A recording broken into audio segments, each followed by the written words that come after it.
Good morning, good afternoon, everyone. Huge apologies for the delay. At least 100 years, this is how much time it would take for us to get to the point when females and males are equally represented in business, governments, and other organizations. Even though the representation of C-level position leaders among women is increasing, the disparities maintain. But we don't want to wait another 100 years. Instead, the time is now to empower women inclusion and shed light on successful female leaders among us. And there is no better place to do it than here today in Vienna during the Startup Revolution, Women Transforming the Industries Conference, organized by Raiffeisen Bank International, headquartered in Vienna, and covering 13 markets around Central Eastern Europe, and Plug and Play.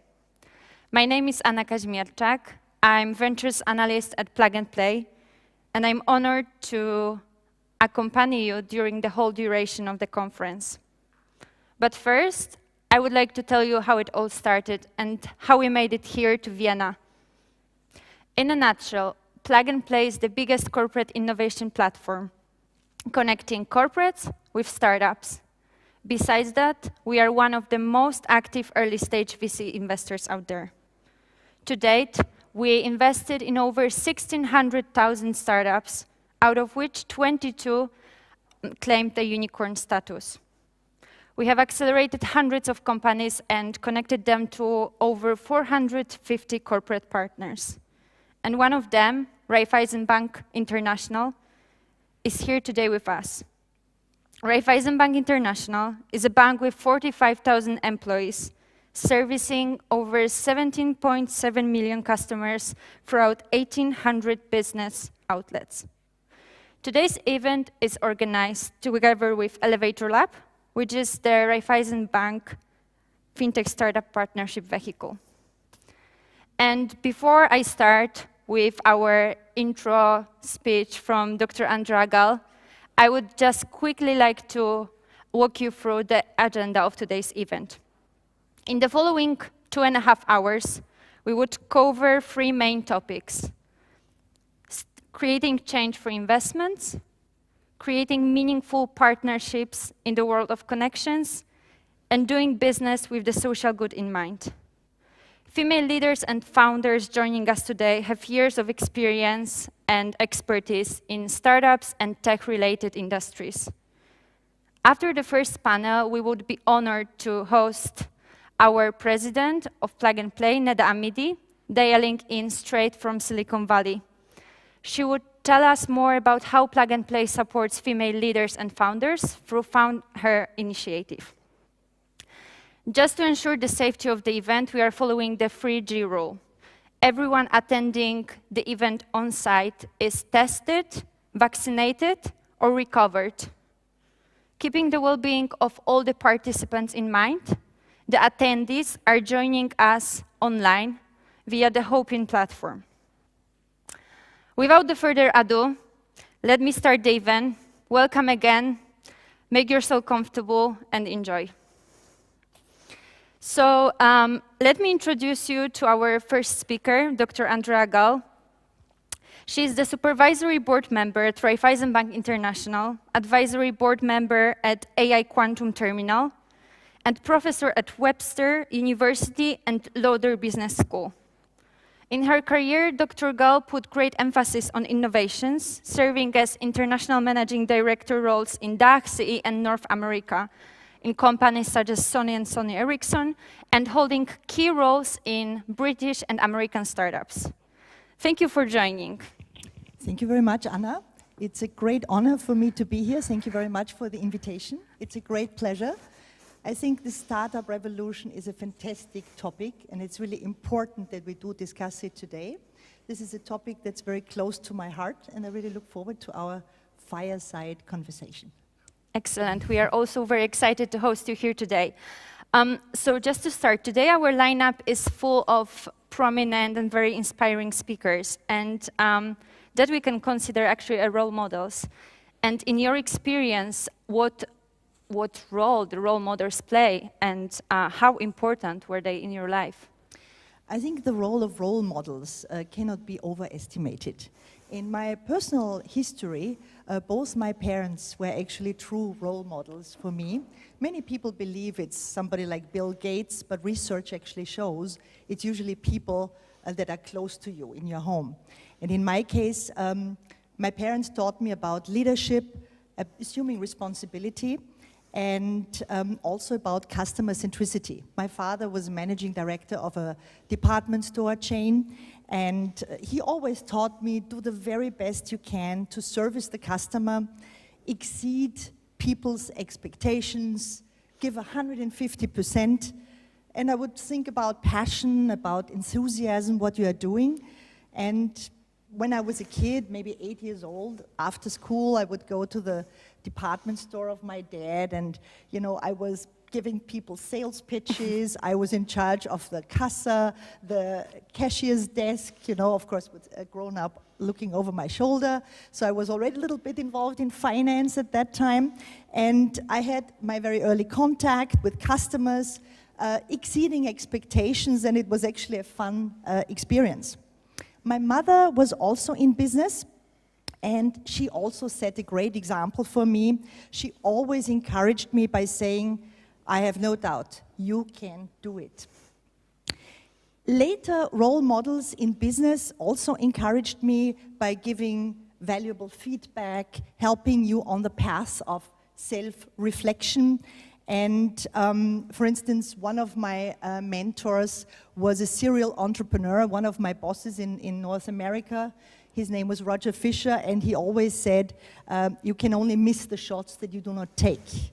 So go for it, and don't be discouraged. You know, in Europe, we have a culture, we don't really have a failure culture. In the US, that's very different. In Europe, oh my God, you know, if you do not succeed, this is terrible, right? But this is what I like about the US. Maybe there's a failure, you know, it doesn't matter. You just take a few things away from it, you do self-reflection, and then basically you stand up and you set your next goal, right? And I think this is the right type of culture, not to be discouraged. And if something doesn't really work out, no problem. You just go for it and try again. So I think role models are extremely important in my career, and I think in the career of everybody. And for me, now it's time to be a mentor and a coach and to give back basically to people, because I was so fortunate to receive a lot in abundance. Amazing. I love how personal the story was. And referring back to your experience, you served so many high-level positions in different companies and industries. Could you tell us more about how the gender diversity actually fostered the companies and teams' performance you work with? Sure. This is a great question. I would say, based on my experience in startups and academia and the supervisory board of Raiffeisen and some other companies, I can confirm that any meeting with a woman in the room is a much better meeting, right? Because it changes the quality of the questions, the atmosphere, the ambience is totally different. And what I can only recommend to any woman in business, don't sit next to the table. Sit on the table where all the key decisions are being made, yeah? And so also in the telecom field, which was also a very male-dominated industry, I always ensured to hire women in different areas, not in the typical areas where you would say, okay, you have a woman in HR, of course important, but I hired women in finance, in controlling, in sales, in marketing, and actually it was very, very good for the bottom line of the business. And it changed the whole atmosphere in the team, having both men and women. I think only men is not okay, and only women, it's also good to have mixed teams, yeah? And I also think in the financial services industry, this will actually be a differentiating factor. Because let's face it, there is a war for talent, that a company is really aware of this and fosters this culture. And I truly believe that companies that actually promote diversity and inclusion will be more successful at the end of the day. So these insights and implications have actually a global relevance. And as we can read from today's conference, it is a revolution, especially in the startup field. Mm-hmm. I wish the attendees watching us online could see right now the smiles on our speakers' faces, so I feel like they can all relate to what you just said. And my following question is, what were the biggest challenges and obstacles you faced during your career? There were quite a few. I was just thinking about two that may be interesting for you. It was in 2001 when we merged actually two companies. Two former competitors, Sony and Ericsson, merged and became a smartphone maker, Sony Ericsson. And it was a very tough decision because, you know, we had basically two product managers, two marketing managers, and in a way you had to, you know, have some rather unpleasant conversations. It was about firing people because you could not keep two product managers when you only had, could have one. But for me, what was always very, very important, this saying by the philosopher from Austria, Paul Watzlawick, a great linguist, who said, you cannot not communicate. So for me, it was always really important, even if it is bad news or unpleasant news, to take the time to travel to the people, to have a face-to-face conversation. And this is a culture, I think that's very, very important. It comes from the very top of a company, because I hear so many stories from other companies where people just send an email and say you are fired, and this is just an absolutely awful culture, right? So no matter what the news are, make sure you take the time, show respect to the other person and have that personal conversation, because you always meet again in life. And another example I wanted to give, which was also a real challenge, was when I was asked to be in charge of our North American operation, actually in Canada. I was a managing director in Toronto. And people before I went said, why are you doing this? You know, this is such a small market unit, you know, and they're going to close it down. The results are really poor, terrible results, small team. That's not good for your CV. So actually, whenever somebody tells me you cannot do something, I'm kind of, you know, this ambition comes in, and you want to prove that you can turn things around. And what we did then was, it was a fantastic team, very international, actually more women than men, from China, from all over the world, actually. And what we did was, you know, really encourage people, take time with the customers, find out what's on their heat map, what can we do to service the customer better, listen to the customer, and also simplification of the portfolio. We had like 100 phones with 1,000 variations of a product. So I said, less is more. Let's just have the fabulous 5 phones. So we marketed it that way and have just 2 variants each. So less is more. And by doing that, actually, we became the market unit with the highest increase in profitability worldwide. And we celebrated in Borneo and got wonderful awards. And that is just a story that should tell people, you know, when people tell you to be discouraged, don't believe them. Just go for it, give 100% and turn things around. Wow, that was powerful. So my last question to you is actually very much in line with what interests me as well. As we are here today in Raiffeisen Bank International Headquarters, so I would really love to understand from the perspective of the supervisory board member of the bank, how, in your opinion, can we make the financial industry more inclusive? Because we all know, especially on the C-level positions, we are still lacking women there. Yes, absolutely. So as we stated at the very beginning of our conversation, we need to have more role models. We need to have women and men that actually inspire young people, right? And we need to tell them how to navigate the many challenges that you're obviously facing. And also as women, we need to support each other, right? We need to take the time, coach and mentor other women, and we need to take a closer look at the perspectives. And now, especially in the face of Corona, I heard an interesting term by Christine Lagarde, who talked about the rush hour of life. And of course, in the face of Corona, we saw that it was not easy, in particular for women, to juggle the many diverse responsibilities of family, children, and distance learning, and of course the responsibilities of the job. And I think companies in the financial services sector need to offer flexibility at the workplace so women are in the position to juggle the different responsibilities. And I think it's a great sign actually for Raiffeisen. I know Raiffeisen was awarded an award for being a really family-friendly employer. And I think this is the right direction we need to take. And, but all of this is not confined to women mentoring women, because anybody who does not think about how to bring more women won't be able to compete. Right? Exactly. Because they're just cutting out half of the opportunity set.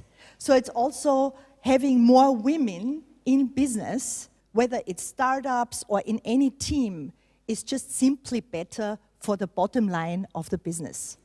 And what I really want to do is encourage each and every woman to go for it, be part of the startup revolution, and don't get discouraged. Amazing. Thank you for this very positive message at the end. It was great talking to you, actually, and thank you very much for being here. Same here. Thank you so much for having me. Thank you very much.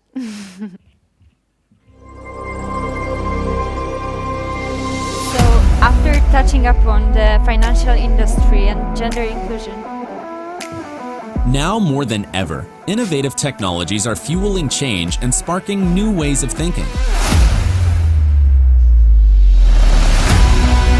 Collaboration between corporations and startups is key to staying at the forefront of these trends.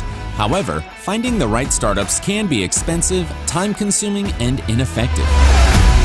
But Plug and Play is here to help. As a corporate partner, you will gain access to a whole ecosystem of innovation. Discover startups that meet your tech interests. Stay updated on the latest trends and network with industry peers. We will help you during every stage of your innovation journey, no matter where you are and where you want to go. Get in touch today.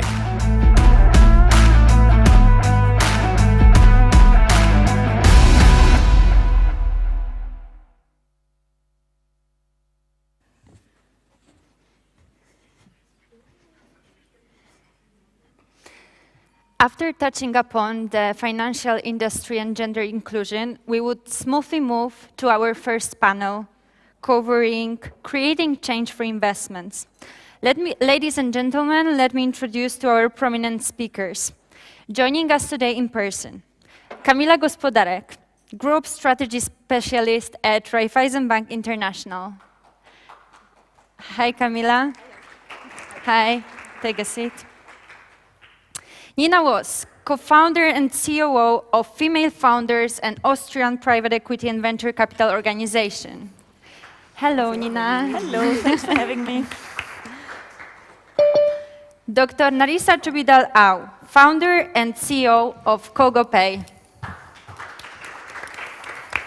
Hi. Susanne Chishti, CEO and founder at FINTECH Circle. Hi, Susanne. Hello. Hi, Susanne. And Lena, Thiede, co-founder and partner of Planet A Ventures. Hi, Lena. Sorry for keeping you waiting for so long, but we are so happy you are still here with us. Thank you for having me. Awesome. So I would change a bit the way I would ask questions. So I would actually start with Lena.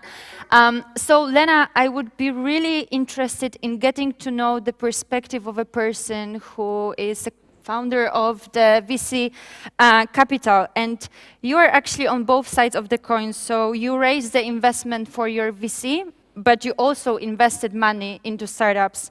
And can you tell us about the different dynamics of raising money and investing them? And if this experience gives you maybe a better feeling of how to empathize with the person sitting in front of you. Thank you for the question. Yeah, we are indeed a new impact investment fund. We have been fundraising over the last 18 months. We are investing in founders that do something significant for environmental protection and climate change. And our fundraising has gone well. We find that other founders immediately get the story and want to be part of our journey. Also, single family offices can be quite quick in their decision once they made up their minds.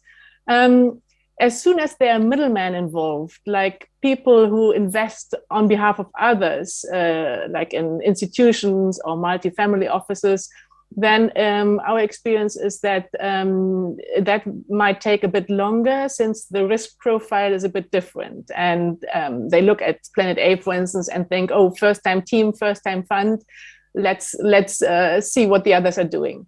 Interestingly, though, there are more investors coming up looking for exactly this kind of emerging managers. Research shows that emerging managers actually outperform their peers. And why is that so? I think that some change, some innovation tends to not come from established players, but tends to come from the new kids on the block. And if you look at the other side, at the founders that are raising their funds, there's a lot of money in the market right now, especially in climate tech. But what is important is to get access to smart money. So funding that comes with additional benefits. At Planet A Ventures, for instance, we are very much founder-centric. We have serial founders as part of our team too. So we provide a vast network of other founders that have faced some of the challenges that these young startups face and help them and mentor them how to overcome them. We also provide something that is quite unique in the European VC ecosystem. We provide them with a scientific understanding of their impact, of their environmental impact. We have a science team on board, and we help them approach their impact and quantify that by calculating life cycle assessments. So what I'm trying to say is that it's not only the funding. A lot of startups come to us and say the funding we might get somewhere else, but we come to you because you are mission aligned and you help us get the evidence for our impact. And let's admit it, in the end, it's the heroes are the startups. We help them scale faster. Amazing. So you also touched upon the topic of smart money, which we would discuss later on. Thank you for that, Lena. So now I would like to shoot my question to Narisa, because Narisa, you are representing a female founder, actually in the fintech industry, and I would love to hear your perspective on what raising investment entailed for you. Okay, thank you. First of all, thank you for having me here. It's really nice, to sit and look back what happened to me. There are a few key takeaways that I can share from my experience with you. Even before we start raise fund, so I have to put myself in the network or in the space I like. In 2016-17, I'm interested in blockchain, cross-border settlement using blockchain technology. So I started involved in the blockchain group and put myself there, and even invested in a startup doing blockchain technology. And when I'm ready to start my own business, I know that I need to do some prototype. It's not difficult to, it's not easy to tell people from, what they're saying. So I started from bootstrap and found 2 angel investors, Japanese investors. So we start from small fund. Mm-hmm. And then what I think is important is you have to prepare a good presentation, good deck. People will know what we're doing. This is my first one. Every time when I talk to the first VC that talked to me a few years ago is Plug and Play. That's why I'm here. Plug and Play. I know that I talk to them every time they give me a comment, so I always go back and check my deck, and also look at what my business model and revise it. And that's the first one. And the second key takeaway is get people to know you, tell your story, how to tell the smart stories. So what I did is join some good incubators, someone who can help me. And I joined like London and Mays partner programs. and a few good incubators. And also I start writing on LinkedIn about my passion, what I want to do, how can I want to do to connect in technology, how to help people. So people start to know me. That's the second one, get people to know you. And the third one is you have to kiss a few frogs to find your prince. So you have to keep trying to find the right person. I'm not jumping into people who say, I want to give you the money, because if they don't share the passion or the same belief with me, it won't happen. I won't be happy to do what I want to do. I cannot work with someone who say, do this and do that. They have to understand what I do. And the last one, the key takeaway for me is don't give up. And you need to keep going, keep persevering. I couldn't tell you how many times I want to give up, 100 times. But if you keep going and have to think of people we can help. I think of like homeless people or charities or the orphanage homes, that part of my business can help them. That can help me then keep going and persevering. That's amazing. That's actually definitely the main thing, to be very persistent as a founder and to keep going, even though if you get like 100 no's, then you will get one yes. Yes, that you have to. You have to. Thank you for that, Nina. And the second question would be to you.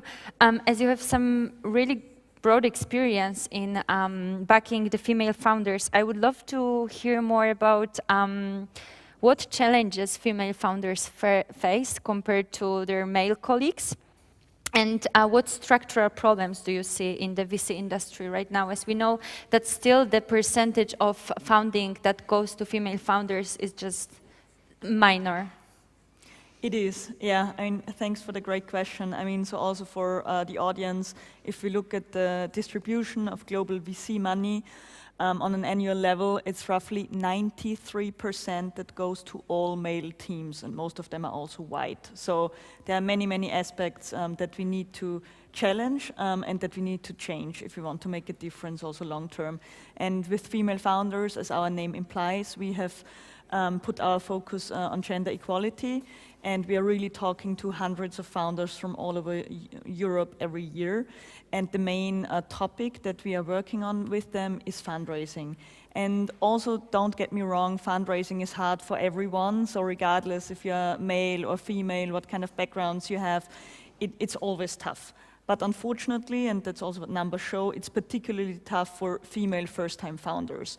And what we see on a structural level is that on the one hand, if you look at the investment decisions that especially VCs do, they are biased for many, many reasons. And one very obvious reason that can be changed actually is that the investment teams that take the investment decisions are very homogeneous as of today. So given their backgrounds, the different aspects, also like even when it comes to the personalities, so the type of people that is attracted to VC is a very specific one that also does very specific investment decisions. Mm-hmm. So if we want to make a difference, we have to, on the one hand, support the founders in getting to the access to funding, but also we have to make sure that the investors' landscape itself is changing and is getting more diverse, as it's totally interlinked. And studies show, for instance, if the investment teams themselves are more diverse, also the portfolios are more diverse. It really goes hand in hand. So that's one thing that we see. Then another thing that I hear a lot is that VCs complain and they're like, well, it's a funnel problem. There are not enough startups that are even relevant or eligible to receive our funding. And luckily, the good news is for all of us that want to make a difference, this is not true. Why is this not true? So on the one hand, we see the numbers, and there are also lots of other organizations out there in Europe that share the impression and share the numbers of emerging founders that are out there that have scalable, interesting businesses that should be funded. But why are the VCs not seeing them? One of the reasons is that founders, or female founders specifically, are often not attracted to the VC brands that are out there today because they do not make an effort to talk to a community that is more diverse than the crowd they're used to. And so it's basically a thing that is never ending. And if we don't change the way we assess teams, and also if we don't change the networks, how we source deals, there won't be any change in the future. So the first step is, of course, awareness, but the second step is then actually also investing in the companies, because this will have a domino effect on the overall ecosystem and will also produce role models for future founders that might come up from universities and other sources of. And do you actually see a change coming? Very slowly, too slow from my point of view. So the good thing is that the awareness is already here with many of the players that I'm talking to, which makes me very happy. But as said, it's only the beginning, and we have to act. Yeah, that's true. I also have this perspective as I'm working in VC myself, so I can definitely relate. Susanne, I would love to learn more about how being managing one of the leading angel investors network in Europe, and I would love to hear what role the investment plays on different stages of development of the company. If you can tell us more about it. Also, like Narisa mentioned before, at the beginning she raised the investment from angels, so just private people that really believed in her. Could you tell us more about it, about the perspective of the angels? Yes, so definitely. We call it a funding ladder in London, where I'm based, where I run FinTech Circle, our European investor network, and we invest in FinTech startups, early stage. And we call it a ladder, because you're starting out normally asking your family, your friends, for help. That's kind of your first level. Then if the money runs out there, you go to the angel investors. And these are all private investors who invest their own private money. They can make quicker decisions, but they don't have unlimited wealth. So it's kind of smaller rounds, but it's private individuals who invest their own in money basically into your startup. And then comes the VC round, venture capitalists, early stage, late stage, and then comes private equity at the end, before you aim for an exit. Then of course you can combine debt finance with equity finance to have a nice capital structure, so you don't have to give too much equity away. But I would say, as an investor, what you look for is initially, as an angel investor myself, I look to provide smart capital. Like I think our previous speaker said as well, it's a goal that you cannot just give money, but you also want to share your network, your contacts, your expertise for startups whom you can actually help with based on your own, what you've done before. And this makes it's more enjoyable for the investors. And lots of angel investors, the reason why they want to get involved is because they want to give back. They want to give back to society, they want to be participating in exciting new ventures, and they want to help these companies to become unicorns at some stage, and to become, really well known. And I think often, as a chair of our selection days, where we select whom we take forward to pitch to our investors, I often give women extra points as a woman, because I think often women undersell themselves. And they are, very honest. They're very honest in what they've achieved. And often men are more, they're more pushy. They're more showing off. It also depends on nationalities. So some nationalities deduct points, others add points, depending on what I think what is often stereotyping. When you know how people come across. And I think often women, what we need to learn for ourselves is not to be shy, not to be timid. Because if you've got 7 minutes to pitch, these 7 minutes count. Every single minute counts. It's not the time to be understated. You have to showcase what you've got. And so that's, I think that's really key. And I think the female founders are exceptional. I think most female founders I meet are outstanding. They're often, the sky is the limit, but they want to also see, like we said before, they want to have role models, and they want to get enough financial support to grow their businesses, to the companies that you serve to run. And do you actually see more female founders coming to you right now than compared to previous years, for instance? Yes, we definitely do that, but still not enough. I think it starts almost at university level, at school level. I've got 2 daughters. My daughters, they're teenagers. They're 15, 16 years in school, and I try to move them into the tech sector. I try, please, go and open your world, because technology is everything nowadays. Technology. Even if you become a lawyer, you need to understand law tech. nowadays. So it doesn't matter what technology will play a role. And so I think if we encourage our daughters, you know, and young girls to embrace technology, no matter what they want to do later, we have equipped them for the future. Yes, that was very insightful. Thank you very much, Susanne. And Kamila, we heard perspective of angel investor, of VC investor, and how does it look like from the perspective of a huge corporate, which is Raiffeisen Bank International? So what kind of factors do you take into consideration when investing in a new technology or in a startup? Actually, it's not much different to a normal CV fund, and we structure our investments and carry them out through our Elevator Venture fund, which is a corporate venture capital fund. And what we consider, this is, we want to earn money. We are looking at the growth. We want to have great people on the team. The product and service must be, business model must be scalable.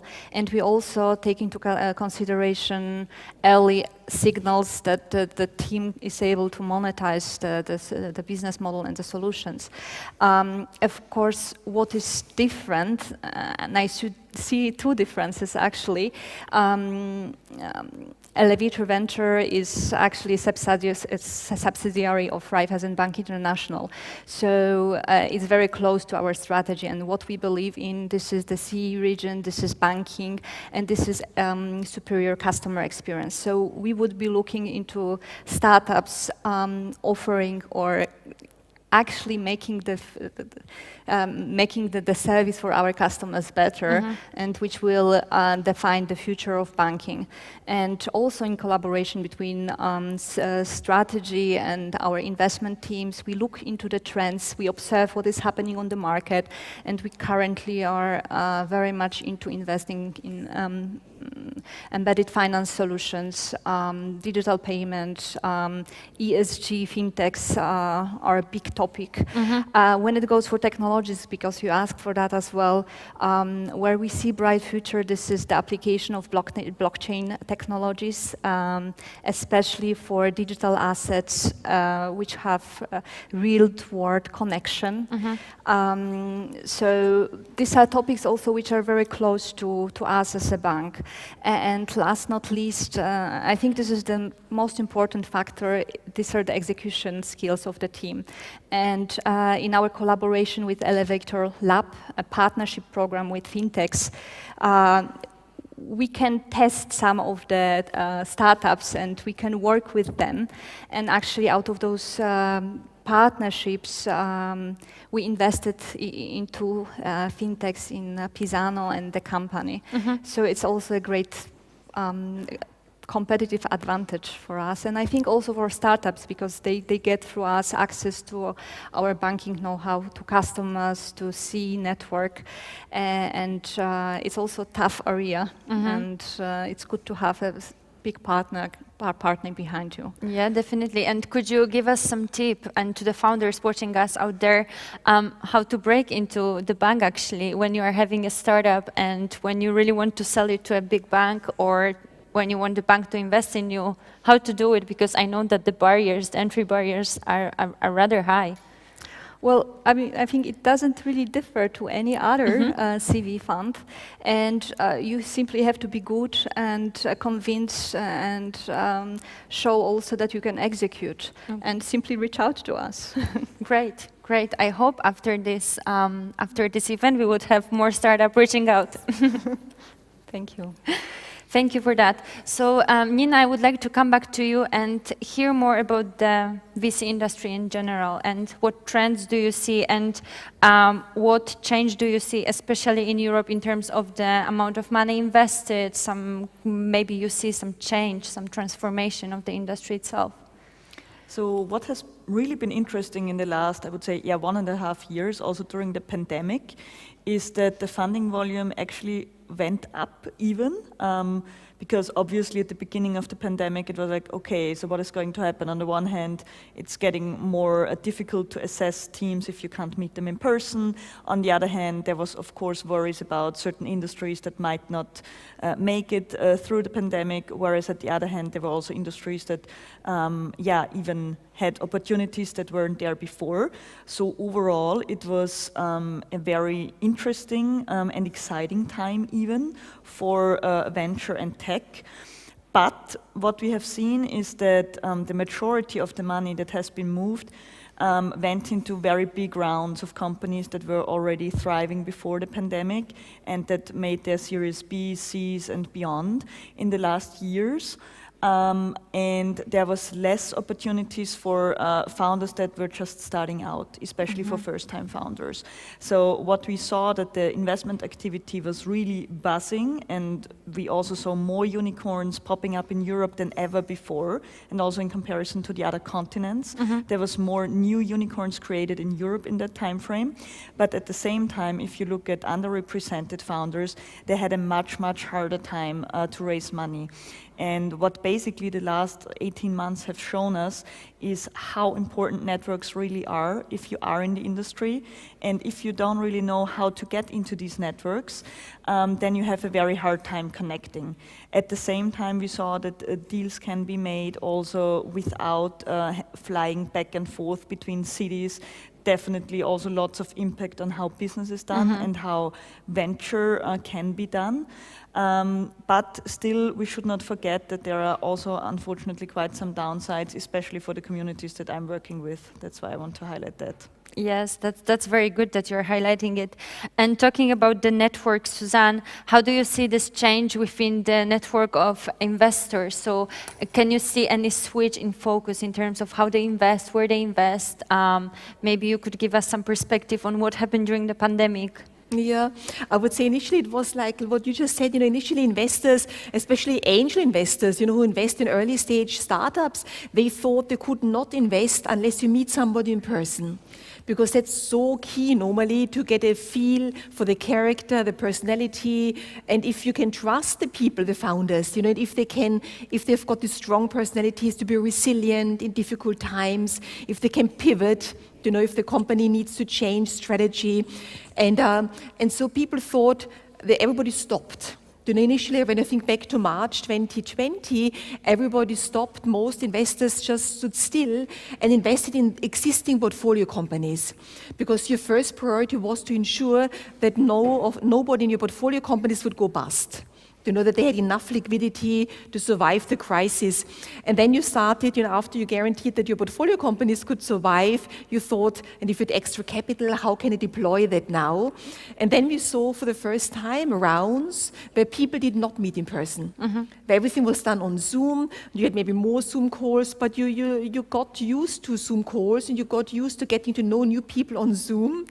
And it's funny because I think still it's not the same. I mean, probably we all still think it's not the same, and when you meet somebody in person, you get a completely different and much more fuller, appreciation of the person. But still, we've seen that more and more happening now, and successful rounds just taking place based on online, conversations. And I think, like you said, I think there is a change long term. I think for me now, coming to Vienna, although I'm Austrian, but coming on Vienna on this trip is the first business trip since 18 months. I've not done any other business trip in 18 months. And before that, I was, away from London, every month, several times often. And so I think we will be getting used to a life where we don't travel so much anymore, where we don't do business much more from home, and much more in a hybrid working environment. So I think Corona will have changed all our lives almost forever in some ways, but not completely. Like we will still go back to more in-person meetings. And so as investors, I think the advantage, as investors, is that you have got more choice to look at open global opportunities, which you didn't have before because it looked much more local. Yeah. in a more local environment. And you also have got the opportunity to co-invest with global investors more, because you can have networks. And I go in November, I'm invited to go to Switzerland, to Zurich, and I will speak at the Swiss Angel Investor Network. And our goal is to create a bond, between the Swiss Investor Network and the UK Investor Network, so that we can co-invest with each other in fintech startups in each jurisdiction. And so those opportunities exist much more easier because our invest networks are online at the moment. So it doesn't matter if you're in Geneva or in Zurich, you can participate in what we present in London. Yeah, this is actually very true, and there we have seen many big rounds being closed totally remotely. So the VC funds have never even met the people in person, and they still invested. And that's so true. Narisa, after hearing the assessment of Susanne of investor again, we would like to switch to the perspective of founder, and talking back about smart money and how to choose the right investor. Could you tell us more about what kind of criteria you take into consideration when deciding that, okay, this is the right match? Okay, in the beginning, during my early stage, for angel investor, I have to work with someone who believes in me, who look in my eye and say, that's it, I know you can do it. They have to interest in my space, fintech, and also believe in me. That's the first thing that I will look at. And I have found 2 angel investors who believe in me from the beginning. So we all together bootstrap and then we do $500,000. They're enough for me to move on. The second investment came from the company that can support me in the future. They're in the blockchain space and they do cross-border payments, so they can support my business, which is important to me. Even though it's difficult at that time. During the COVID-19, as you said, we did everything online, Zoom. I never met them in person, but I did a few months ago. And recently, for the big round, 1 million, so 6 angel investors. They believe in me as well, and they're interested in fintech and blockchain technology as well. And also 2 of them have equity firm. So I know that in the future, if I do things right, traction and everything, I don't have to worry, right? I mean, raising funds, is so much difficult. So I know that they can help me in the future as well. And Narisa, if I may interrupt you, if you could put the microphone closer, yeah, it is there, and just. Can you hear me? I think maybe our colleague Alfredo will help us with that. Yeah, so this is those are the tech issues that we are encountering very often now, but this happens like great. Can you hear me now? Yes, perfect. Okay. Thank you very much, and sorry for interrupting. Did you hear me from the beginning? Or Yeah. Yes. From the beginning? Yes, like okay. you had it, but it was... I'm from the early stage I'm looking for someone who believes in me. Look in my eyes and say, yes, you can do it. That they believe, and they're in my space as well. They're interested in blockchain technology, a cross-border payment. That I found 2 angel investors. And my second investment came from the company that can support me in terms of partnership, like they're doing blockchain settlement in the countries. I don't have to do it myself. So that the criteria that in my space, and then we can work together. So, and the latest investment, 1 million I have recently, from the 6 angel investors who believe in what I'm doing. And also 2 of them have equity firms. So once I do the right thing and launch and have some traction, I don't have to worry about investment anymore, right? I have to do well. And then that's the partner I'm looking for. And a few days ago, I was invited to meet one of the biggest technology and financial services company in London. They're from Asia. So next step, if I were looking for investor, I want to work with someone who have technology to support me. So there's a fintech company, we need someone. If I have to start building something myself, it would take a while. So we can work with the investor who, if they're interested in me, that would be fantastic. So I hope that I can work with an investor who can support me. So definitely this kind of mutual trust and connection is very important. But one is very, very important to me, that company have have to have something that I have financial. They have to love to do something for other people. Financial inclusion, smart money, green money. That's something I'm looking for. If they don't have it, I don't want to include them in my, part of my investors, because we're going to crash in the future, isn't it? I can see. So they have to have something that have the same passion of doing business for helping other people as well. Interesting. Kamila, last question to you. So Narisa touched upon the criteria that the founder looks for. And how is it in case of Raiffeisen Bank International? Based on what do you make decision if you actually want to invest in the startup or if you want to build the technology yourself? Well, for us, it is extremely important that there is a particular request from our business side, or we see a particular customer problem. And then we are screening for value solutions, value propositions, technologies. And if we believe that it's something totally new, we don't have these skills within the bank. And it's also about time to market and importance of speed. If we believe that we can do it faster with a startup, with external company, and there is of course chemistry, because one have to say that startup and big corporation, these are two different animals, and there must be a match for the things to work out. And last not least, it's also about valuations.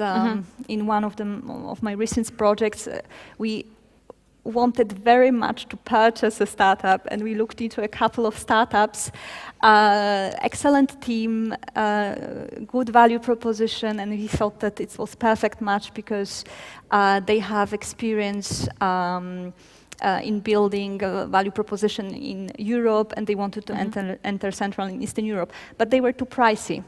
And we investigated internally and decided to build our own startup, and also actually work with freelancers and ex-startuppers who joined our startup. And it was my baby, so I feel also a little bit like a founder. And I'm very glad that for our first market also we found a female CEO. So it is a business, in most of the cases, this is also a very business-oriented decision. Thank you very much for all your insights today. This drives us to the end of our conversation, but it was very enjoyable, and I hope everyone enjoyed as much as I did. Thank you very much again. Thank you. You're welcome. Thank you.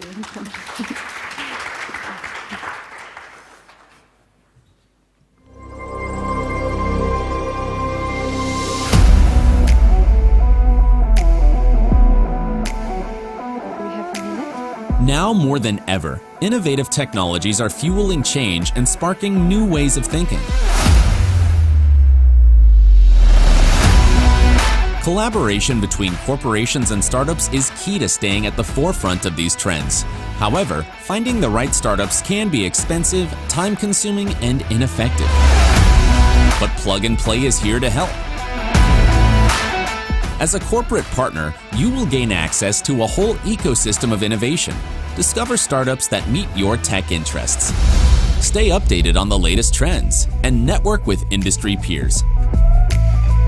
We will help you during every stage of your innovation journey, no matter where you are and where you want to go. Get in touch today.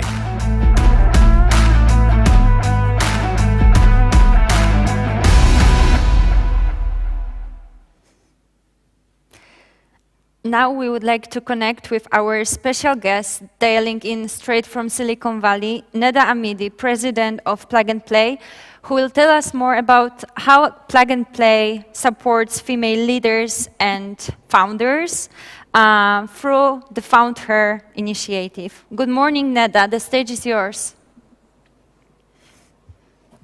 Good morning, good afternoon, everyone. It's a pleasure to be here, and I'm just trying to make sure that you all can, I think, see me and hear me. It seems like you can. This new world of hybrid events, we actually started our return to office plans here in Silicon Valley this week, and I think, all sorts of new challenges with this new world that we're adjusting to again now with this hybrid environment. So kudos and pleasure to the team. I know it's tricky to continue to transform from the past 18 months of going virtual to now going into this hybrid world. It's a pleasure to be here this morning.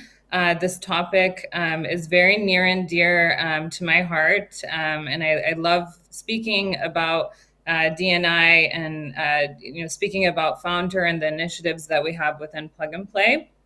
Maybe just kicking off, I think, especially in this virtual world, it's important to maybe first get a perspective of who I am, especially since I can't be in the room with everyone. My name is Neda Amidi. I'm president here at Plug and Play. I've been with Plug and Play for nearly 9 years now, and Plug and Play for me is both as part of my personal as well as professional journey. I think as Anna introduced Plug and Play, a few anecdotes. Plug and Play is a family business, and I happen to be third generation family member in the family business. So I've seen the company, from day one, and for me, Plug and Play is my family, and everyone within it is a member. So really, for me, this topic is near and dear on all fronts, and just thought I would kind of throw that in there just to make sure everyone knows kind of the background and the history as well.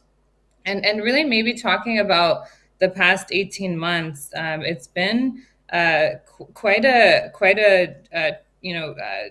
journey that everyone has gone through, whether it be going into the virtual world, whether it be the investments that we've all made virtually that was spoken about on the panel. For me, I've started 2 new roles, which is the role at Plug and Play, as well as the role of a mother. And so for me, similar to the story that was shared on the panel, I have a daughter, and my daughter, this is a topic that she's going to be, exposed to from a very early age. And for me, it's quite important for her to, be living and breathing these different examples and everything that we've talked about so far in this event. So for me, this D&I topic is quite a passion and quite an area of interest, and I'm always reading and learning. It's an interesting area where for us there's constant learning in the space.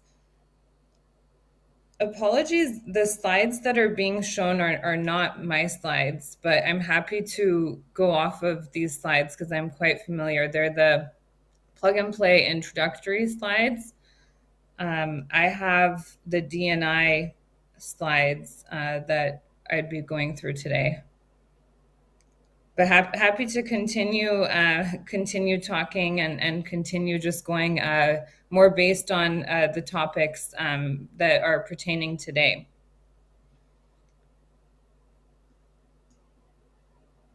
Since I can't really see or hear anyone, I'm going to continue just without the slides and diving into diversity, equity, and inclusion and where it all really started for Plug and Play. We started our FoundHer initiative, which we talked about in the beginning in Anna's intro, which has really been an initiative for us to bring together female founders that are, really working in all different industries. And our goal there has been really to bring investors, mentors, and entrepreneurs around the table to participate in funding events, participate in our events with partners. And that was really just the beginning of our initiatives around diversity. In this past year and a half, with a number of the different events that have taken place, we've started more branching all the activities under D&I specifically.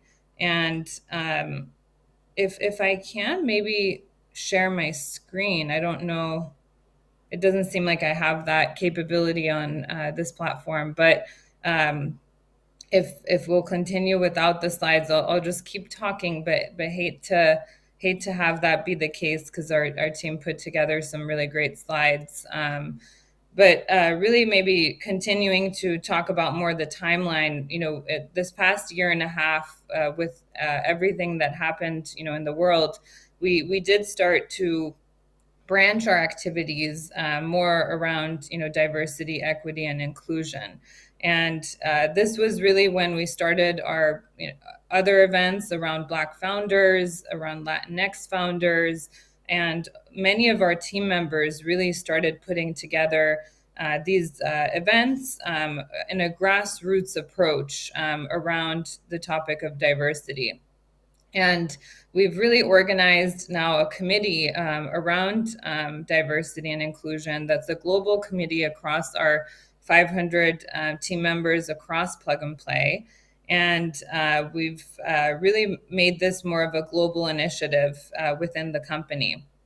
And it's one of my most favorite meetings of the week, where we get to come together, talk about diversity, talk about what initiatives everyone is working on, and really also keep each other aligned when it comes to this topic and how we talk about it. And specifically, I think some of the topics that were touched upon on the panel, we really also work as a group to mentor, motivate, and have one another, whether it's women or other colleagues, that can really just focus on, the confidence, to the speaking up, and really putting ourselves at the table as well.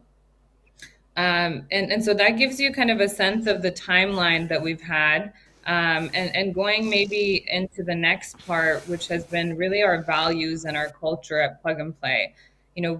At Plug and Play, we really have, a diverse team of people that focus on, the different industries. So again, sorry that I'm going without the slides, but I'll continue to just talk about really the values within Plug and Play, where, culture is really a big piece of who we are, and part of, who the grassroots of Plug and Play is. And within Plug and Play, the values that we have are around teamwork, entrepreneurship, diversity, integrity, having a positive attitude, being passionate, and being persistent, and being intellectually curious.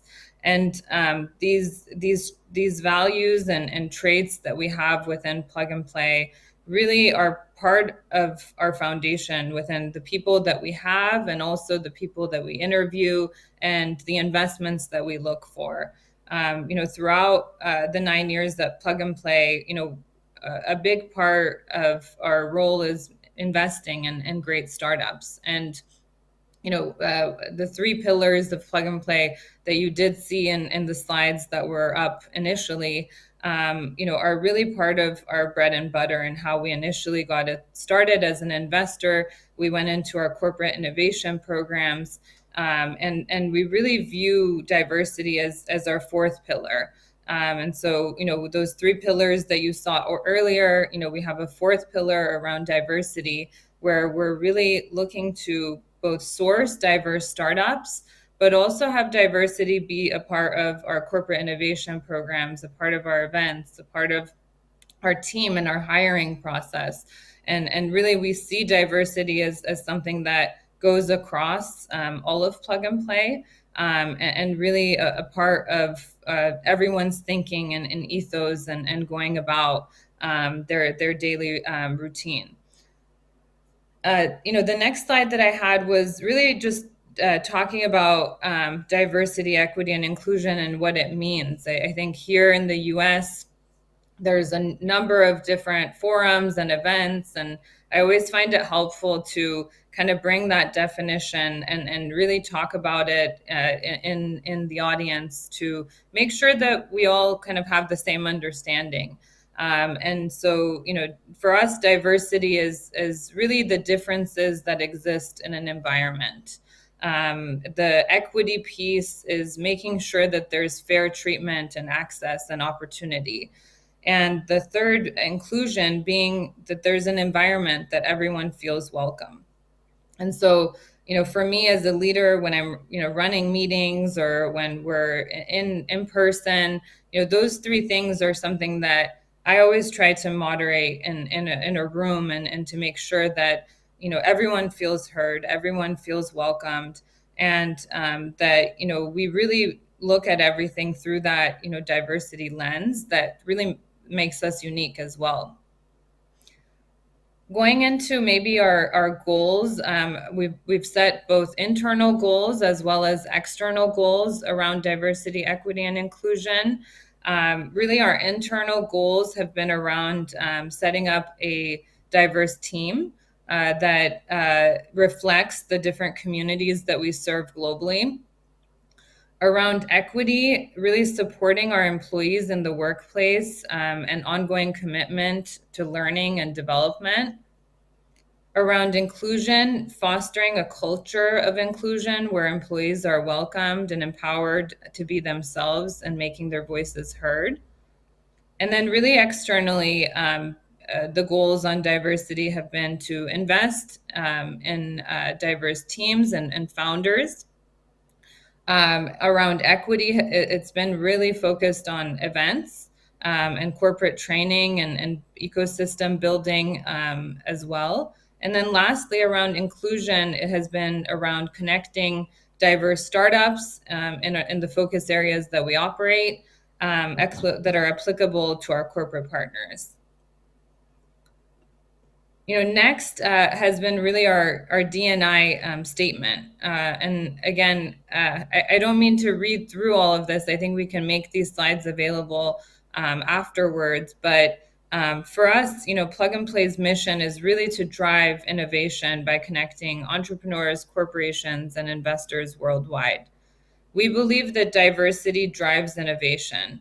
We lead initiatives both internally and externally across our community that represent and promote D&I. Doing so strengthens our ability to drive open innovation anywhere in the world.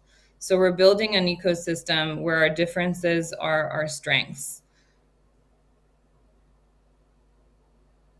And to kind of wrap things up, we've had a number of different events, as I mentioned in the beginning. We've had our Black Founders series. We've had our Latinx event that is actually coming up next Friday.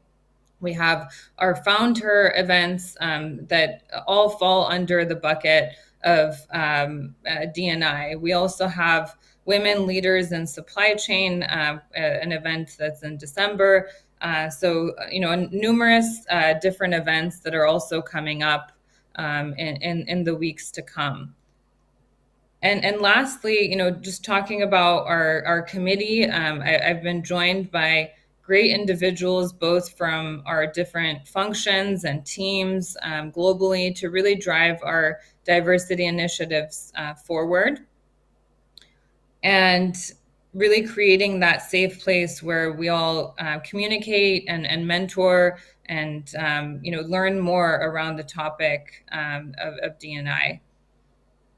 And just wrapping it up, we really do believe at Plug and Play that our differences make us stronger here within the organization. And thank you so much for listening, and happy to connect maybe offline on the Hopin platform to answer any questions. And I do have my contact information on that last slide as well, neda@pnptc.com.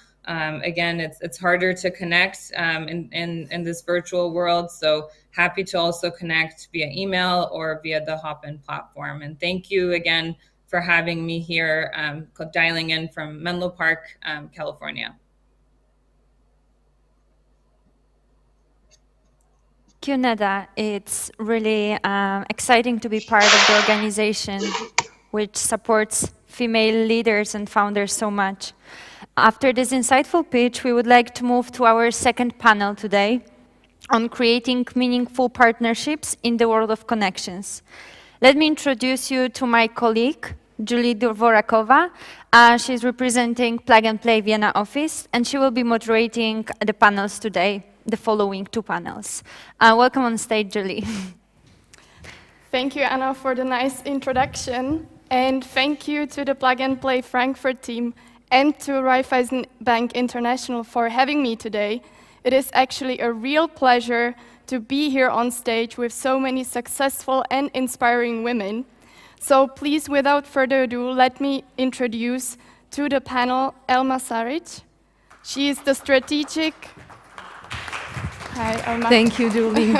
Hi, Elma. She is the Strategic Partnerships and Ecosystems Manager at Raiffeisen Bank International. As a next guest, we have Patricia Strelecki. Welcome, Patricia. Welcome. Hi. Great to have you here. She is the COO and founder of Cash Director. And then we have Hanna Wunsam joining us here on stage live. Hi, Hanna. Hi. She is the managing director at Austrian Startups. And we also have Dr. Elena Mešik. She is the co-founder and COO at Inhaber, joining us virtually. Hello, Elena. Hello. Nice to have you here. So, thank you, ladies, for joining me here on the stage today.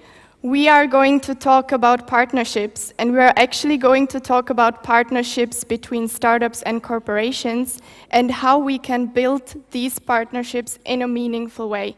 Because we know that the world is full of connections, and it is really important to know how to manage partnerships, collaborations, and these connections. So let me jump to the questions and kick off this exciting panel discussion. I actually have the first question for Elena. So obviously, when you start building a startup, you start at zero, right? So what are actually the steps you take when establishing your first partnership as a startup? And could you also please give us a few examples of what partnerships you are currently working on? Yes, definitely. Thanks for the question. So, of course, when you start a startup, no one knows about you. It's like totally from zero.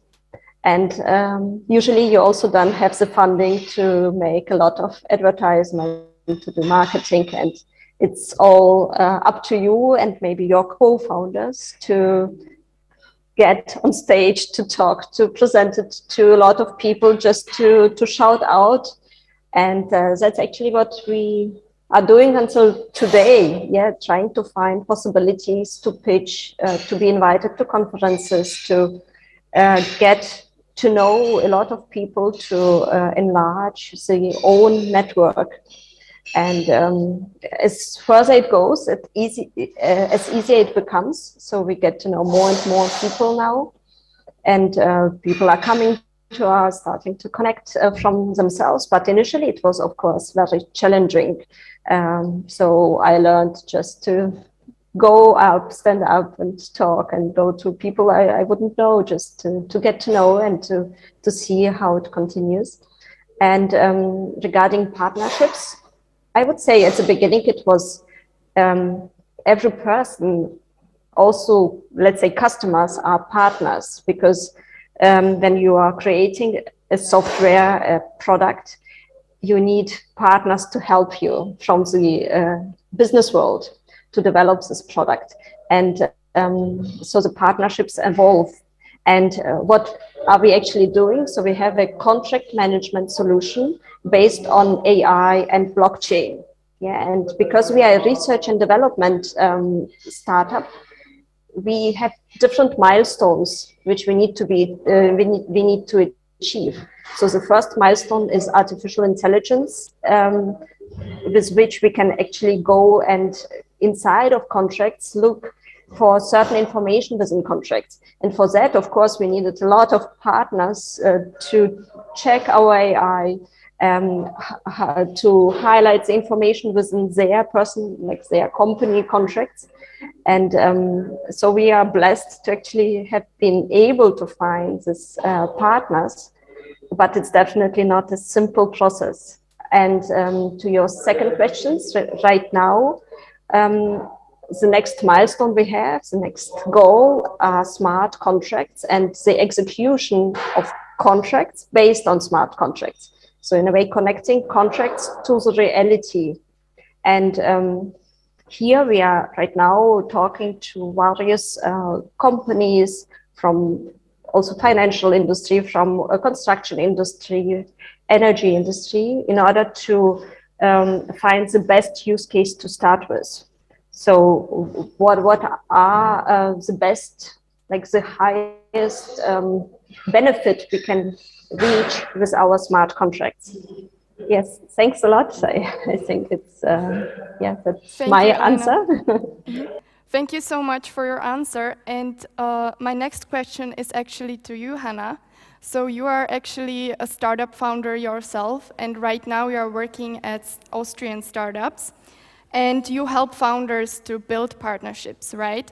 So with Austrian startups, you are in contact with both startups and corporations, and I would like to learn a bit more about how you typically facilitate these kind of partnerships.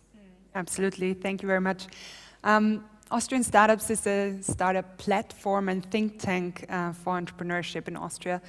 And we definitely see that in order to reach our vision, which is to make entrepreneurship as common as skiing in Austria, you need the different stakeholders within the ecosystem, and you need to bring them together. So what we do is we create a platform where corporates, startups, scientists can meet and actually work on their visions together. And 2 years ago, we saw that especially if we want to solve big societal questions like how can we facilitate or stop climate change, we actually need both the innovative mindset and ideas and technologies of startups and the know-how, the financial resources and institutions of corporates. So therefore, we have a program where we facilitate a hackathon and follow-up programs with corporates and startups, really bringing them together. But I think where we need to be a bit careful is, I think a couple of years ago, like this startup corporate collaboration topic was really hot, and everybody was like, yeah, we just bring those stakeholders together and we will create, like the magic happens. We don't need to do much, it's super easy, they just need to meet. And this, unfortunately, is not true. The one thing I learned with this program, Circle 17, is we can create a platform, we can let them meet, but in the end, it's up to the startup and the corporate to build, first of all, a relationship that they can trust each other, which takes time. It doesn't happen overnight. And second of all, it needs commitment and persistence, something that every startup founder knows. Creating good things take time, they take persistence, it's not always easy. And I think what we can do as an institution is to create this environment where the stakeholders come together and meet each other, but then it needs dedicated people within the organizations and within the startup team that then really want to make this work. Mm-hmm. Yeah, definitely, Hannah. And also from the point of view of plug and play, we know that a startup and a corporation, they have different types of resources, different cultures, so it's really essential to know how to balance these two types of organizations, so to say. So Patricia, I would be interested on your point of view on partnerships. So you are also a founder, and your startup operates in the financial services industry, which is obviously highly regulated. And you have worked with many large corporations, especially with large banks. So how do you manage these relationships with financial actors, and how are these partnerships different from partnerships with other players? So for example, with startups or any other organizations. Thank you for the question and for having me here. Yes, the financial sector and banking sector is heavily regulated, and also banks have a long list of forbidden activities, yes? So on one hand, it is challenging, but on the other hand, it gives a tremendous opportunity to startups and fintech companies to actually help banks to implement the newest strategies of going beyond banking, offering value-added services, and offering embedded finance solutions, which it would be difficult for them to implement themselves, yes? So I perceive it as an opportunity. What we do, like briefly, to put it into context, Cash Director, we offer an end-to-end platform for SMEs to manage invoices, cash flow management, collections, preliminary accounting, an end-to-end solution which we make available within the online banking. So how do we work with banks? We basically focus on 4 principles when working with this, as you said, heavily regulated sector. First of all, no outsourcing. So we are the operator of the platform, and we work as a partner for the bank. This way we reduce or even eliminate the regulatory hassle and risk on the bank side. And we also, by operating the platform ourselves, we also eliminate or significantly avoid the investment on-premise projects for the bank. The second principle is no IT involvement and IT integration. Very important. We give a 360 view on the SME business, both for the SME owner and for the bank. But we do it using a local PSD2 provider. So no IT integration, no IT mandates, no queuing for the IT projects on the bank side. That really helps and shortens the time. Third, the solution is private label. So we give to the bank an instant access to a platform which is, partner labeled, bank labeled, fully adjusted to the bank look and feel. It's very well perceived by the SMEs because they feel comfortable and confident using a solution which looks, is like, within the bank, and they know it and they feel confident. But it's also great for the bank because due to the touch points that we have, we create hot leads for the bank, for example, for lending products. We give more insight and more data to analyze when the bank wants to adjust or let's say segment the clients and prepare a special offering to the bank clients. And finally, we are country agnostic. We've implemented the solution with a neobank in Belgium. It's been operating for over a year now. We've implemented the solution with a traditional bank, mBank, part of the Commerzbank group, a leader of the SME sector in Poland. It's been live for over 5 years. We have piloting projects going on in France, Germany, Italy. And what we've seen during, the many researches we've done in 4 countries is that these solutions has a very good adoptions because depending on the country, between 55 and 78% of SME respondents, they say that first, they would choose Cash Director solution if offered by the bank within the banking environment. Second, they would be advocate of the solution because it's, so handy to have it, in one place, everything in one place. And third, thanks to the solution, they would actually perceive the bank as giving them more value, yes? So they will value more the relationship with the bank if the bank would give such solutions. So these 4 principles and our experience in the field is what helps us deal in this industry. Mm-hmm. Thank you, Patricia. So we've already touched upon the financial industry. So now that we heard from Hannah as well as Patricia on how they work with different stakeholders, and especially Patricia on how she works with large financial institutions, it would be also interesting to hear the other perspective. So Elma, how does an international bank such as Raiffeisen Bank International establish its partnerships, and do you have any specific process that you follow? This is precisely why in 2017 we started the Elevator Lab program. And what we do is we basically serve as an entry point for fintech startups into the bank. The most important thing for us is that we establish long-term partnerships that make sense for the startups and for our business lines. What Hannah said as well, that sometimes you can put startups and banks or corporates together, but it doesn't mean that they will work. So what we do is that we first go to our business lines, see what topics they have, where they see they could partner up with startups. And then we run several programs per year looking for startups to do a paid POC. And then, of course, at the end of the POC, if it is successful, the startup has the opportunity to work across the RBI group. Again, the main goal being that we really want to establish partnerships. And I think that is the main thing that also differentiates us from, you know, maybe similar accelerators, that from the beginning of the process, we look at startups as our vendors, as our partners in this entire process. And of course, for example, the POC phase, we pay and so on.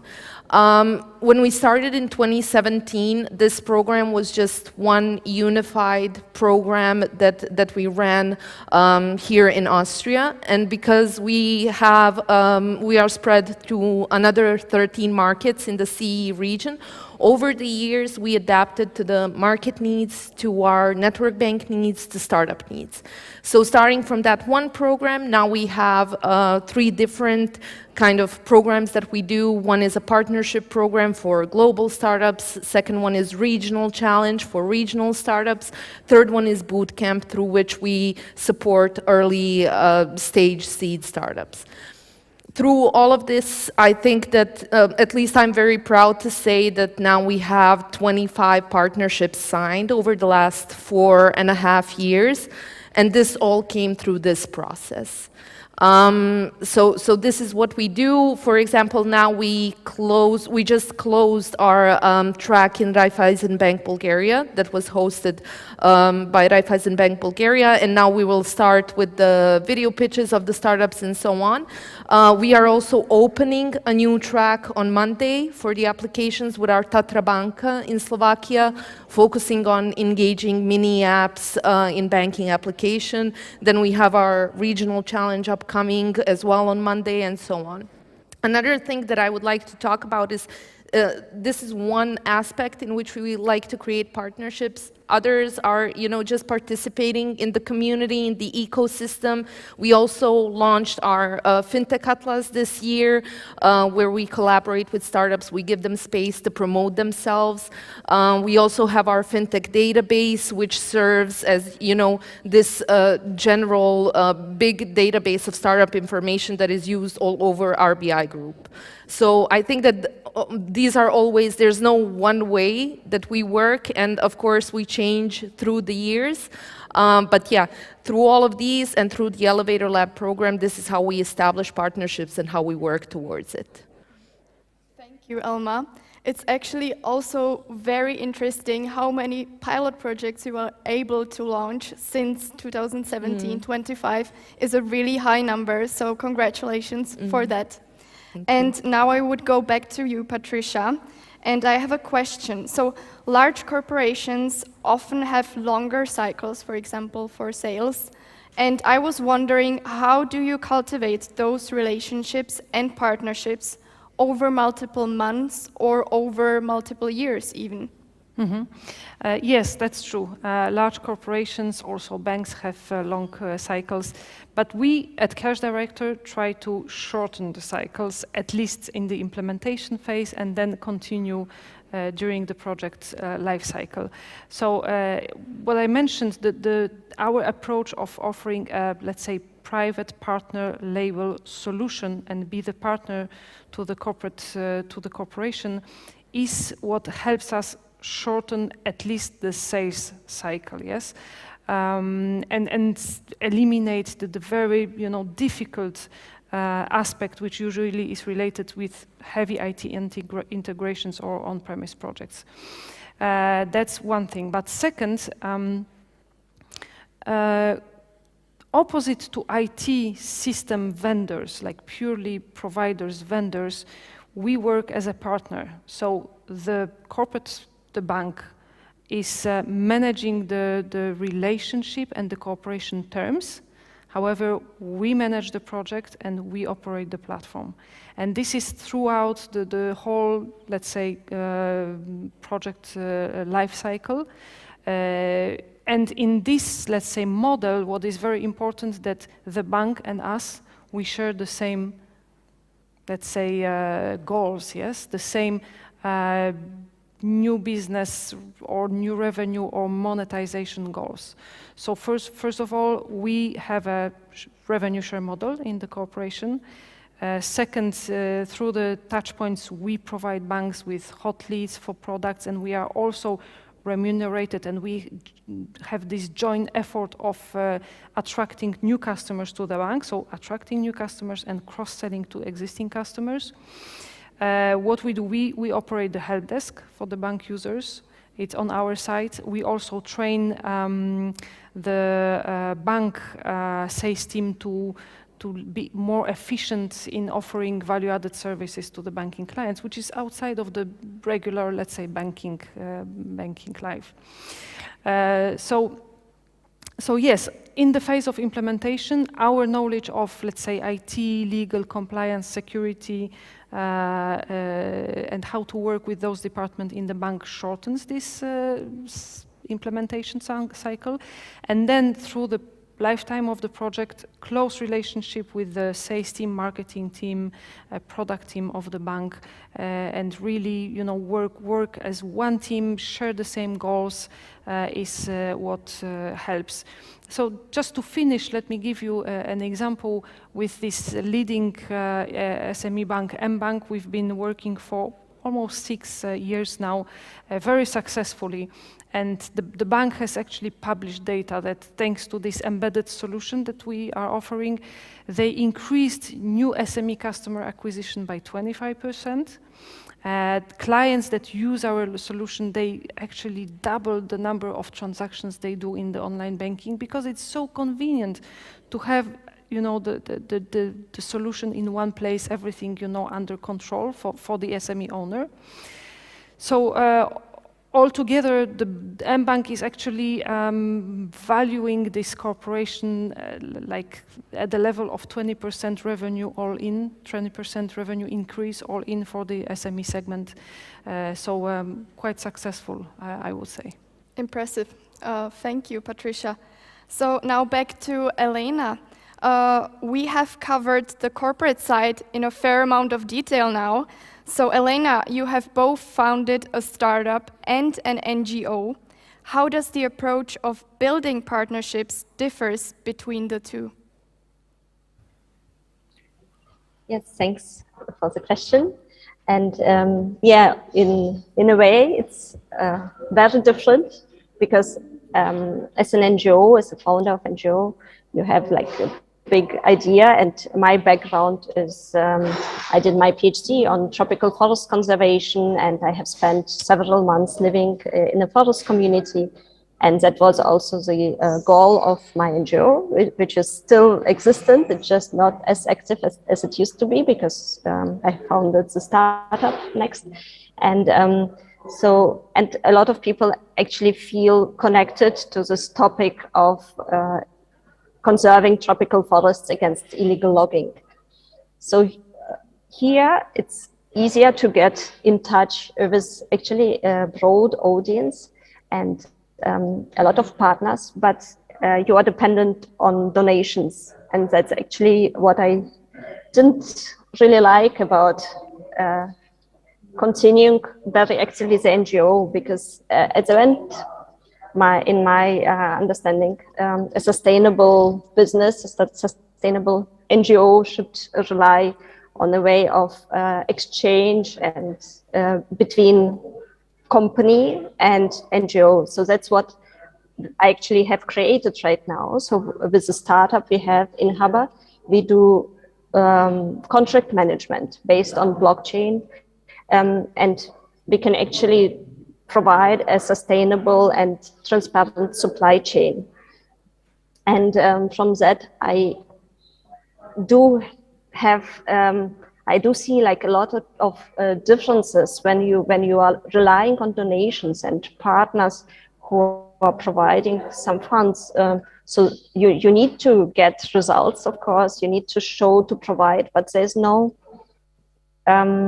actual need for scientific research and for the proof of your results. And I feel that also working inside the NGO, it's very important to have research institutes. That's what we are establishing, like with Hamburg University, for example, where I did my research, in order to actually achieve valuable results at the end. Within the company, the startup, the partnerships, it's very important, like to convince about, like Patricia was just mentioning, like you need to show how much savings there are by using your tool, what is the value to the customer, very specifically in order to get the partnership. Yeah, in an NGO, you can't really show those results. You can only present them in the long term. Yeah, after a few years, you can show, yeah, that's the forest, that's the community, let's say we support it, and that's the outcome, but it's a very, very long taking process in regard with what is actually the outcome. So there's a huge level of trust which is needed in order to build these partnerships. And just a funny example, I met a person just by coincidence on traveling from one city to another who became our partner for the upcoming years until today, and who is supporting the NGO still today, because he just believes in that idea and just wants to do it for a good cause. And yeah, I feel there's this, on the one hand, it's more challenging for a startup, because you need to show straight away, you know, like the outcome, what can you save, what is the outcome if you start using as a solution. But on the other hand, the partnership itself, how it develops, how it evolves, it's like kind of friendships, and that I see as well within the startup and within the NGO, like people who are actually willing to support and who are developing together with you for the future of your product. Yes. Thank you, Elena, for sharing your perspective. And you've mentioned trust, and I know Hannah also mentioned trust. Hannah, similar to Elena, you have also built partnerships in various capacities. You previously founded your own startup, and I would also like to get your opinion on how building partnerships differs between your current role as a managing director of Austrian startups and as a founder. And has your understanding of building such relationships and partnerships changed with your new role? Interesting question. I think there are actually more similarities than differences. I think one thing that I definitely can tell everyone in the audience is when you want to create a partnership with a certain organization, don't be disencouraged as if they don't respond with your first email. There will always be the need to follow up once, twice, 5 times. There are some people that have this kind of wall where you need to come over because people get so many emails, especially cold emails. So maybe the second advice I can give you here is, if you know someone that knows someone at the organization, make use of these warm introductions. So very easily stalk people on LinkedIn and make sure you get a warm introduction in order to create like this first step towards a partnership. I think something that changed in my understanding is how important trust, to say it again, is, and building this relationship, and that it doesn't happen overnight. And therefore, it's super important to use possibilities like today, where there are people in the audience or on the stage that you can contact afterwards, to go to events like we are offering with Austrian startups, where you can meet the different stakeholders and potential partners and really go there, and don't be shy to just present yourself, to say hello. People are really open to connect. Startups are a hot topic, therefore they will be happy to listen to you in the first place. And yeah, therefore just don't be afraid for a no. Follow up and yeah, try to get the first foot in the door. Yeah, I totally agree. And thank you for sharing that, Hannah. I'm very happy to also connect with you afterwards when we're off the stage. But now I have a last question to you, Elma. So we have now touched upon the perspective of founders, and the RBI Elevator Lab is working with a range of different innovative startups. It would be great to also hear your perspective on what you are looking for in startups, and when it especially comes to partnerships. And do you have any set of criteria that needs to be met? Well, through these different programs that we organize, we look for different things, basically. For our partnership program and our regional challenge, we look for later stage startups that already have some traction, some footprint. For our boot camps, we look again for early stage seed startups. For our partnership track, we look for global startups. For our challenge, we look for regional, and so on. But I think that one thing is in common, for all of these types of tracks and what we're looking for, and this is again to bounce back to what Hannah said, I think that it makes such a large difference when a startup has a personalized approach.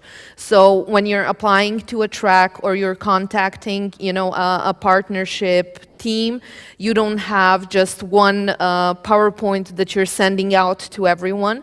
So when a startup if a startup has a personalized approach to the bank or has a specific use case for the bank, that definitely makes them stand up.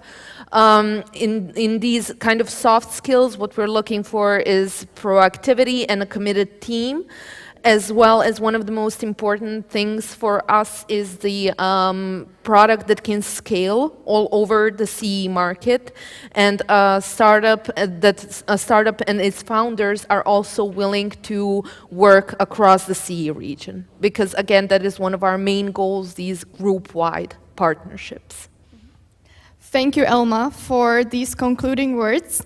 And thank you, ladies, for being here with me on stage. Thank you, Elena, for dialing in virtually. I really enjoyed all of your insights and sharing with us your knowledge and your experiences. I know, and as we've heard, partnerships are a complex topic, and it is sometimes tough to manage these relationships and connections, especially between startups and corporations. So thank you so much for being here today and for sharing your insights with us. Thank you. Thank you. Thanks a lot.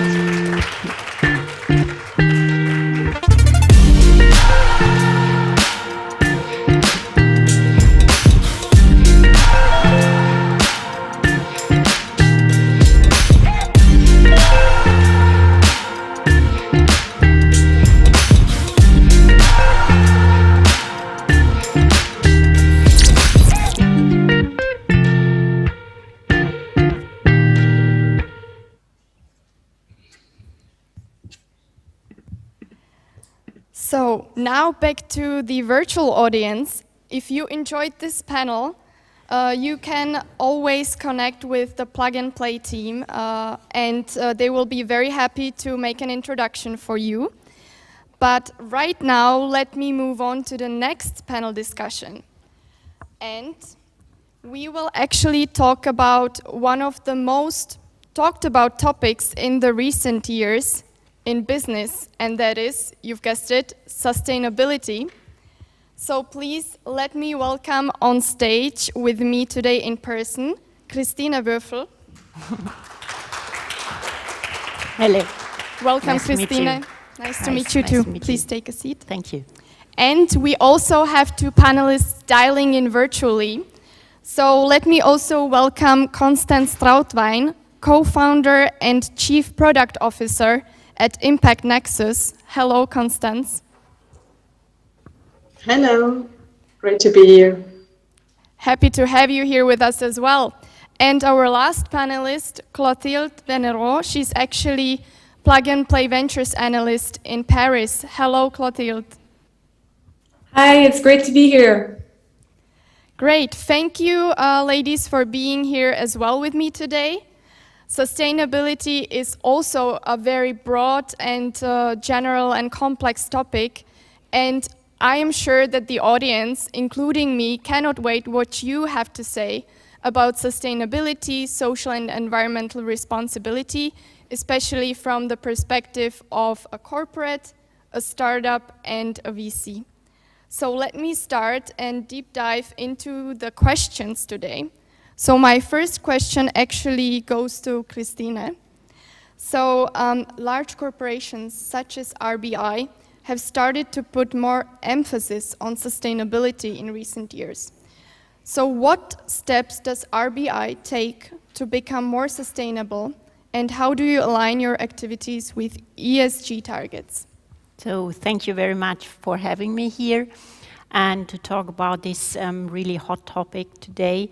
Of course, sustainability management is one of the tasks. We are already dealing with that 10 years ago. We started with this, and we are already, as a big financial institution, a significant one, we are already in the focus of ESG rating agencies. So actually here we have a lot of experience already. But of course, with the SDGs, with the Global Sustainability Development Goals, and also with the Paris climate goals in Europe, with the EU Green Deal, this really got a very push into the right directive, what we are aiming for. Here, we are now really did see the topic as a really holistic one. So this is something what is not really only focusing on one single angle in the banking group, but really going beyond and really affects all different parts in the banking group as well, also outside. So this is a very a general a kind of game changer in this way, because you can't deal with this only from a risk or a capital angle. It's really something where all stakeholders are involved within the bank, but also on this external stakeholder engagement. Thank you, Christine, for sharing with us your perspective on that from a corporate view. And I would have a next question to Constance. So your company actually helps other firms evaluate their impact and ESG performance. So can you tell us a bit more about the product that Impact Nexus offers to its clients, and how do you actually measure the impact of the different business models? Yeah, I would love to. So Impact Nexus offers software solutions to assess, manage and report sustainability impacts and ESG performance. And it is for individual ventures as well as for a portfolio of ventures. So our unit of analysis is the business model and its value chain. And therefore our customer portfolio is quite broad. So for example, we have the startups with one business model that need the information on their impact performance for funding requirements, as well as VC investors that want to track their impact of the portfolios. And we also work together with corporate innovations units that want to set up new business models, would like to know how their potential impacts would look like. And so in both in the impact product, but also in the ESG product, we build on international standards.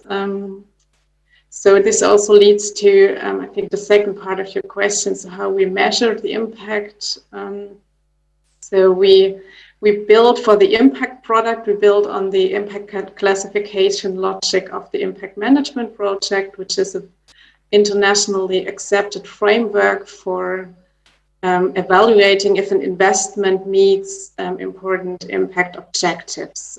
So it's a stepwise approach we take. So it's also a self-assessment that can be done by the venture itself. And it first looks at the most material outcomes and impacts of the business model and the theory of change behind it. And it also scores the relevance of that impact. So what is done in looking at the stakeholders, the SDGs, the society, how it contributes to positive but also to negative change. And also we evaluate the degree of change. So for example, how long this change stays, or the strength of the change, or if there are counterfactuals that mitigate positive change, for example. Yeah, and then there's a second part of the software which helps our clients to find suitable metrics to measure their impacts and to learn and to improve on their impacts and also on their ESG performance. So that's for both products we have.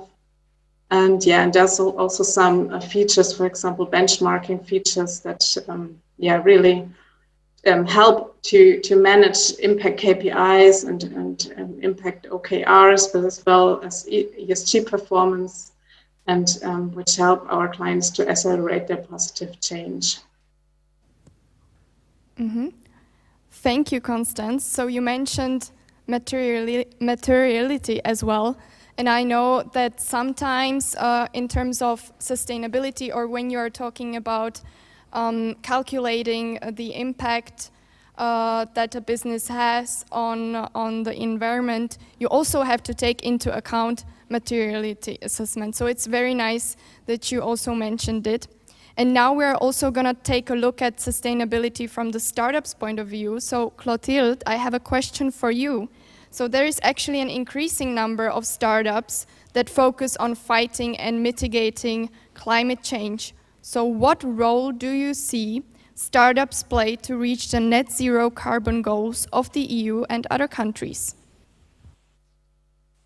Yes, so I think that startups can really play a key role in, of course, developing new technologies, developing new business models, but startups can also really leverage the existing solutions that we have and find innovative, maybe operations or pricing solutions to scale these existing technologies.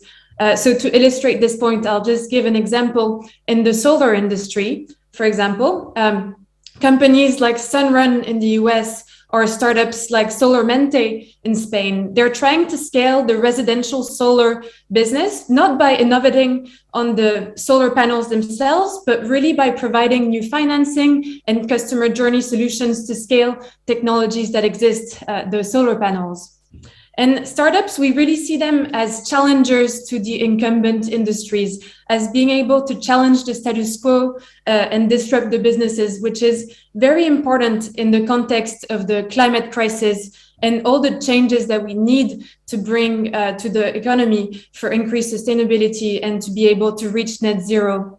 And startups really also have a real agility and speed that they can bring to solve this problem. And coming back to the urgency of sustainability challenges and climate issues, we really need startups to spark this rapid change. And as a result, what we're observing in the VC space is a real rise in the startups that are working on decarbonization or sustainability solutions, or the rise of what we call climate tech. And we're seeing a huge increase in venture capital investment in this space. I'll mention an interesting and really impressive statistic is that since 2013, the growth rate of VC investment in this space has increased by more than 4,000%, which is around 3 times the growth rate of investment in startups working on AI. So really a tremendous change, which we're really happy to see, of course, from a sustainability and also VC perspective. And finally, I also want to emphasize a point that was mentioned in the partnerships panel previously, is that startups, they cannot do it by themselves. They're essential, but they must partner with corporations and also with governments to reach like the scale and true impact. And only with the combined scale and reach of corporations and governments and the agility and innovation in startups will we really be able to reach net zero goals and mitigate the impacts of climate change. Thank you, Clotilde. That's actually great that you're mentioning that and tying it to the partnerships panel, because that's true. I mean, all of the stakeholders should be involved when it comes to sustainability. It's a complex topic. We should all pitch in, so to say. So, Christine, RBI also has an impact on sustainability and ESG by working together with its clients. So I'm curious to know more about how you work with your clients to help them become more sustainable. Yeah, thank you. So perhaps, as you know, we also signed beginning of the year the UN Principles for Responsible Banking. So this is a strong commitment, and these principles also, of course, say that we have to engage with our customers, with stakeholders, and this we are already doing, because at the end, and this is really the new flavor in this topic, it's really something which you can only to solve in a common way. So you can't define sustainability goals behind closed doors. You have to go out and you have to learn from the best, and therefore what you said, Clotilde, is the new ideas coming from startups, from academy, from consultancies, from authorities who are dealing with all these topics. I think this is really key also for us as a banking group, serving our clients, because exactly in such a dialogue, you can then serve also the industry in the best way to support them, to give them advice on many topics, on of course business products, what we are offering, but also on disclosure topics, how to solve it in the best way that they are transparent. We as a bank, we have also to be transparent, and our supervisor is asking us where we are financing our money. So I think this external stakeholder management, and especially the direct contact with the clients, and then as an added knowledge value and also a cooperation model then together with startups, with other stakeholders who are very important here to learn. Here we can really build up common forces that also we as a financial services group can then provide our best service to our to our clients, and here be really the responsible banker for our clients, because this is a lot of trust, and you cannot be sustainable in a little tiny thing. You have to really live it, and at the end to sell it what it is, and this is best way in a common approach where we incorporate as much knowledge as we can get. So learn from the best, and then to serve our clients with this knowledge. Thank you, Christina. You also mentioned transparency, and obviously transparency and sustainability go hand in hand. It is important to also share the ideas and the knowledge of each of us, of all the organizations, with everyone, in order to be truly sustainable and to see what's behind the closed curtain, so to say. So thank you for sharing that. Now back to you, Constance. So you mainly work together with startups and their supporters, but also with large corporations. So could you tell us more about how the needs of large companies and startups vary when it comes to the topic of sustainability and ESG? Yeah, sure. I mean, we already heard interesting aspects on that topic, but yeah, I mean, in general, I think analyzing ESG risks and sustainability performance in a transparent way is like relevant for startups as well as for large companies. So it's relevant for every business. But in comparison to large companies, startups have different challenges. So, for example, they miss resources to hire sustainability managers, sustainability experts. So they often miss know-how in this field, and they also have to deal with very volatile business models and a high level of uncertainty. So for startups, it's really essential to look at their potential and not only at their actual performance, because, for example, if they are before the market entry, there is not much that can be measured, but there is a really good potential that can be measured. So that is why our software also includes estimates for the next 5 years, and also considers planned activities and planned objectives in the analysis. And we also really try to keep the measurement efforts low to save resources and to have easy approaches to handle that topics of ESG performance and impact performance. And I think on the other hand, large companies face more regulatory pressure and environmental and social risks in supply chains. So this requires a new level of risk management and, for example, a really active ESG risk management. And so this is why we refer to current regulations like the SFDR and the reporting standards like GRI to help our clients to manage that right from the beginning.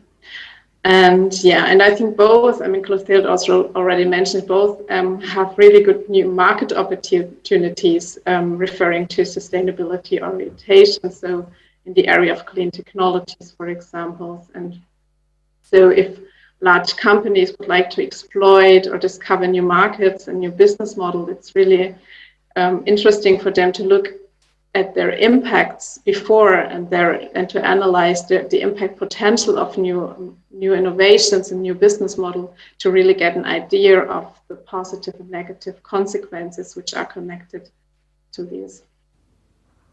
Mm-hmm. Thank you, Constance. So now I would also like to hear about plug-and-play roles in reaching a greener and more sustainable future. Clotilde, could you maybe tell us a bit more about plug-and-play's approach?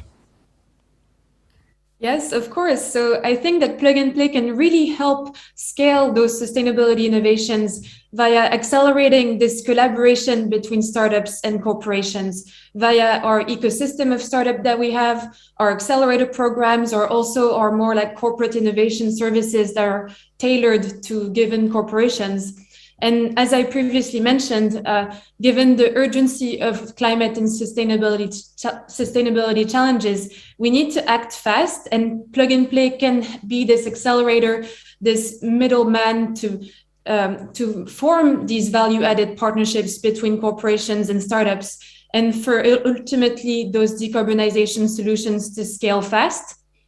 Then another aspect where plug-and-play can help in reaching more sustainability and a more sustainable future is that we can help the corporations that we work with shift their innovation mindset when thinking about sustainability towards more of a longer term horizon planning. Because when it comes to these challenges and sustainability, innovation is really needed now to have an impact in the decades to come and mitigate the physical impacts of climate change.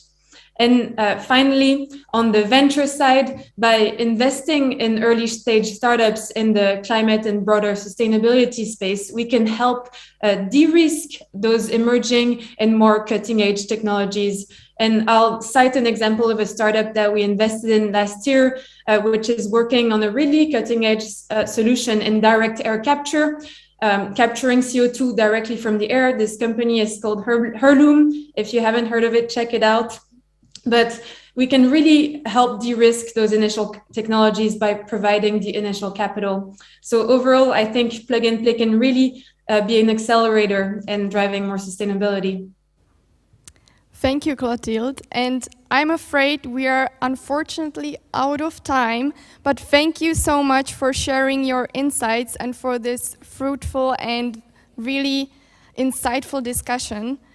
So we know that sustainability and social and environmental responsibility are topics that are here to stay, and they will definitely play a significant role also in the future and for the future society and also for how we conduct business.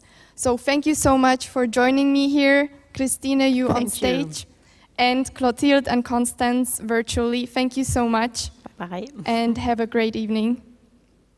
Thank you. And to you, to the virtual audience, thank you for participating. I would like to wish you a very pleasant evening. And right now, I would also like to hand over back to Anna, because my time on the stage has also come to an end. Thank you so much for being here with me today and for bearing with us, and sorry for the slight delay. I hope you enjoyed both panel discussions and hopefully see you sometimes in person. Thank you. Back to you, Anna. Amazing, thank you very much. And yeah, unfortunately, this marks the end of our conference, Startup Revolution, Women Transforming the Industries. But just last words, as a female working in financial and investment industry myself, I believe that even like this can put yet another brick on the efforts aimed at encouraging and empowering young women leaders. I'm convinced about the role of role models, about the power of role models, and today we had indeed the pleasure to meet some of them and to get inspired. Thank you very much to all of the speakers, and I wish you all of the best on your further journey. And like Sheryl Sandberg, COO of Facebook, said, if you are offered a seat on a rocket ship, don't ask what seat, just get on it. And I would like to leave you all to this encouraging message. Thank you very much and see you soon.